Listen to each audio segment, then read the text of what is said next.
ఎవరిని ఎవరు బహిష్కరిస్తారో చూద్దాం బ్రదర్. ఎందుకంటే ఆయన ఎవరు దేక్తలేడు, ఆయన బాధ ఆయనకుంది. మంత్రులు పట్టించుకుంటలేరు, పార్టీలో వర్కింగ్ ప్రెసిడెంట్ పట్టించుకుంటలేడు, ప్రజలు పట్టించుకుంటలేరు. బయటకు పోదామంటే భయం అవుతుంది, ఇంట్లో కూడా పట్టించుకుంటారో లేదో డౌటు. నేను ఏమంటున్నా అంటే ఈ పిచ్చి మదాకులతో ఎక్కువ రోజులు టైంపాస్ ముచ్చట్లతో గవర్నమెంట్ నడపలేము. బజార్ భాష మాట్లాడడం ఈజీ, కేసీఆర్ గారు ఇదివరకు చెప్పారు. బజార్ భాష మాట్లాడి 4 డైలాగులు పంచ్ డైలాగులు కొట్టడం ఈజీ, పరిపాలన చాలా కష్టం.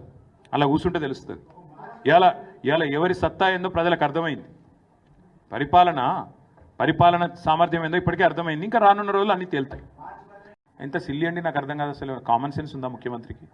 అసలు ఇప్పుడు కేసీఆర్ గారు కేటీఆర్ గారు పాల్గొనలేదని పదే పదే పదే పదే పాడిందే పాట అన్నట్టు అది చెప్తా ఉన్నాడు. నా ఎలక్షన్ అఫిడవిట్లో నాకు కులం లేదా? నాది ఏం తెలుసుకునేది? కొత్తగా ముఖ్యమంత్రి సంవత్సరం నుంచి తవ్వుతూనే ఉన్నాడు నా మీద. ఏం కేసు పెట్టాలని నా గురించి తెలియదేముంది ఆయన? ఆస్తుల వివరాలు ఉన్నాయి, నా కులం పేరు ఉన్నది, నా అన్నీ ఉన్నాయి. ఆయన దగ్గర లేనిదేం పాడైంది? అసెంబ్లీ స్పీకర్ అడిగితే ఆయన ముఖాన కొడతాడు. నేనేమంటున్నా అంటే చిల్లర మదాకులు చేయొద్దు. ముఖ్యమంత్రి అంటోడు ఈ చిల్లర మదాకులు చేయొద్దు. నీకు బీసీలో మీ చిత్తశుద్ధి ఉంటే 42% రిజర్వేషన్ ఎట్లిస్తావో చెప్పు. రాహుల్ గాంధీ ఏం చేస్తాడో చెప్పు. నీ పార్టీ ఏం చేస్తుందో చెప్పు.